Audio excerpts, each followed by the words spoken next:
I mean, what is going on? I actually watched quite a lot of the Lords debate this afternoon, and I was very struck by the fact that there was hardly anyone there who wanted to speak in favour of sort of, you know, limiting immigration in any way. I mean, the main focus just seemed to be on this is what we don't like about the Rwanda bill, and we think it's unlawful.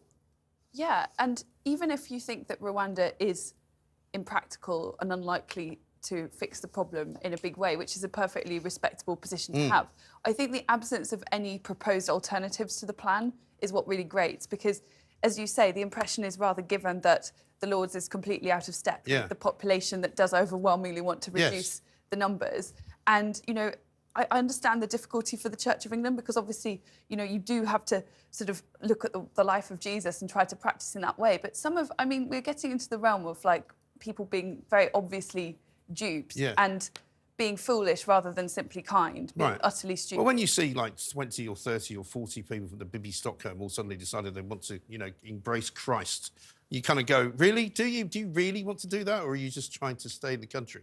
Well, exactly. And there's, you know, this extraordinary story that appeared in the Times where they went in great detail through many cases where vicars had obviously been duped and hadn't even done. What I find extraordinary is that if you want to, say, get married in a church, you go to services for quite a long period of the year. If you want to get confirmed, you take confirmation classes. If you want to send your kids... Good luck getting into a Catholic church to get married if you haven't been there for a while as well. Exactly, and rightly so. I think it ought to mean something. But the fact that there seems to be absolutely no checks, you know, people who can't tell you what Lent is, you know, are being given a sort of promissory note saying, I'm a Christian now. It's pretty My nuts. favourite in the Times story, Dave, I don't know if you saw it, was the guy from, I think it was Bangladesh, who'd murdered his wife, but couldn't go back to Bangladesh and couldn't be deported because he was now Christian.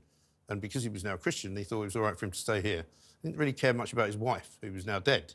That was before he converted, though. So he hadn't seen the Lord. Yes. Before he murdered his wife. Oh, so you're saying after that, maybe he wouldn't kill anybody? Exactly. We shouldn't judge. Yeah. I mean, I combed through some of the Lord's proposals, and I pinpointed some of the most outrageous ones, because I actually can't believe that they were suggesting this. So one of them was to make sure the bill expires after 2 years. So we have to go through all this brouhaha again in 2 years' time. Give refugees the right to come back to the UK, because apparently the only people that have rights to come to Britain shouldn't be British citizens, but people that come here after paying people smugglers in France. Apparently, the UN commissioner must say that Rwanda is safe. So not our politicians, not the people that are actually elected on behalf of this country. The UN commissioner, as if human rights didn't exist in Britain before the ECHR and the UN. And apparently, it must comply with all international law.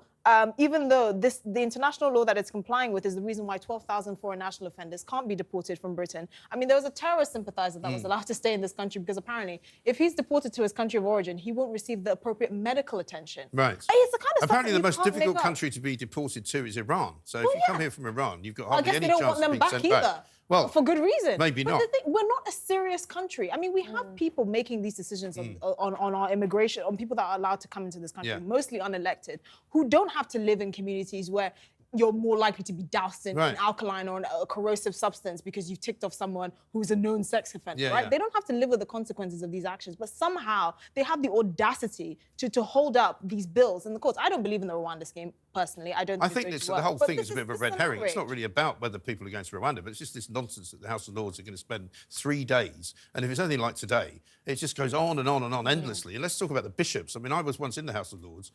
Somebody invited me down there for lunch, and we were walking down this corridor, and this door opened, and all these bishops came out of this room. It was quite disconcerting. Were they all moving diagonally? No, very interesting, very good point. Yes, no, I didn't actually check that out, but it was a good idea. But it was just the fact that they've got their own room. You know, it's like some bishop's room where they hang out and they sit. What do they do in that? Would be the dullest room in Christendom, wouldn't it? Because it's not like they're going in there... in Christendom. That's what I mean, but it's not like they're going to go in there, like, smoke cigars and, like, you know, playing pool. I bet they don't. They can smoke incense. Is that allowed? Bishops, I'm sure, have as reasonable lives as anybody else. But, I mean, I watched the Bishop of Southwark get up and talk about how, you know, we have a duty to the vulnerable people.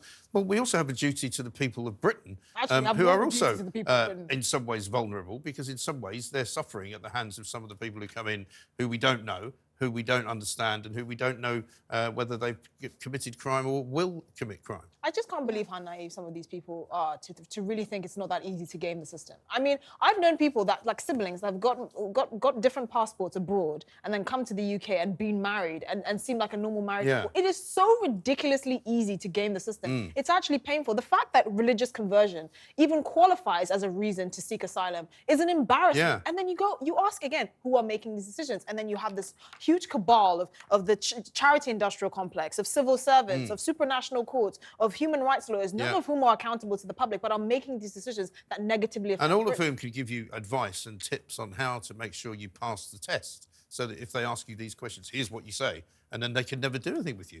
Do you see that there's story? an irony there. There's like the British citizenship test. One of my mates gave me one of those. Right. I shouldn't be in Britain because No, I agree failed with it. that. I'd agree with that. I would throw you out as well. I, But where would you go? Where would you go? I know. Are you that- a little bit Italian? No, I'm not. People keep on telling me I'm just- Jewish. I'm- I've had 4 people in the past week telling me I'm Jewish. Right. And I've said, like, I'm not Jewish. Right. And they're like, no, you are. And I'm like, I'm not Jewish. People keep on telling me. I had Greek the other day with Really? one of the...